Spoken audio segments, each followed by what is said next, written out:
আমি তো অনেকদিন হলো আপনার দীক্ষা নিয়েছি, নাম দেন করি, সকাল সন্ধ্যা প্রার্থনা দিও করি, কিন্তু ঠাকুর আমার সমস্যা শেষ হয় না, অভাব অনটন আমার যায় না, সমস্যা বিদ্যুরিত হয় না।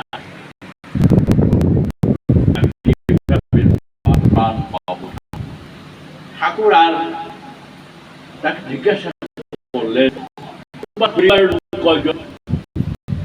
সে বলল ঠাকুর পরিবারে খুব বড় না, আমি আমার ও তাই তাই। ঠাকুর আর তার আর উত্তর না দিয়ে আর অন্যদের সাথে কথা বলতে থাকে।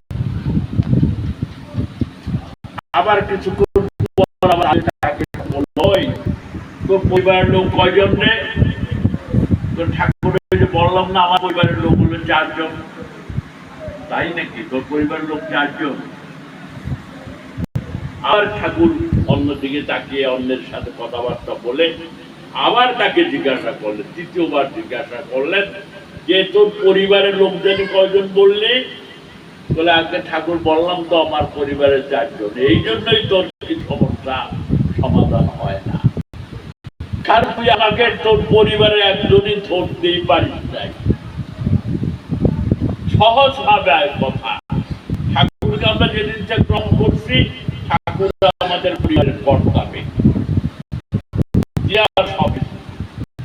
আর প্রতিটা কর্মে, প্রতিটা চলনে, প্রতিটা ভাবনায়, প্রতিটা চিন্তায় ঠাকুরকে মাথায় নিয়ে চলত, তার নির্দেশ আদেশ মেনে চলত। তাইলে তো সমস্যার সমাধান জানা হল।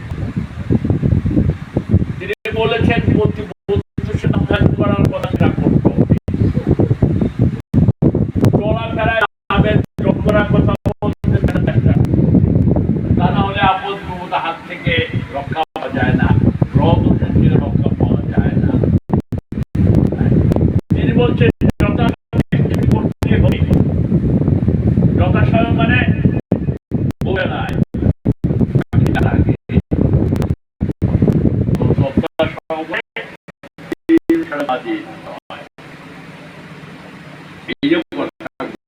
তিনি বলছেন প্রতিদিন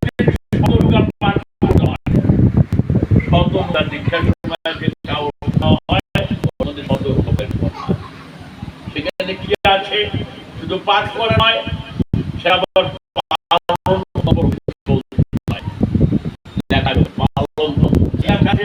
আমি অপ্রতি মানে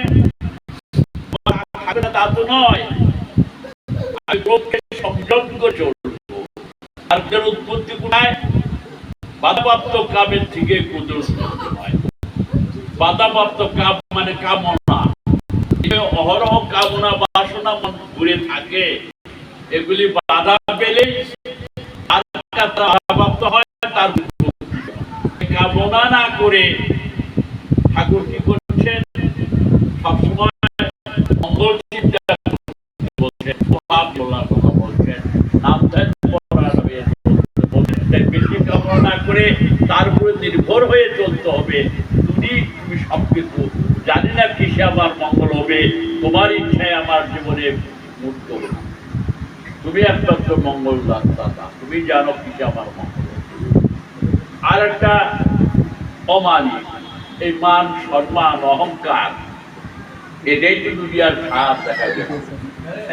বিদ্যার অহংকার, জ্ঞানের অহংকার, উপাধির অহংকার, প্রদীপের অহংকার, সৎসঙ্গ জগতে আবার কিছু কিছু পাঞ্জার অহংকার আমাদের এসে যায়।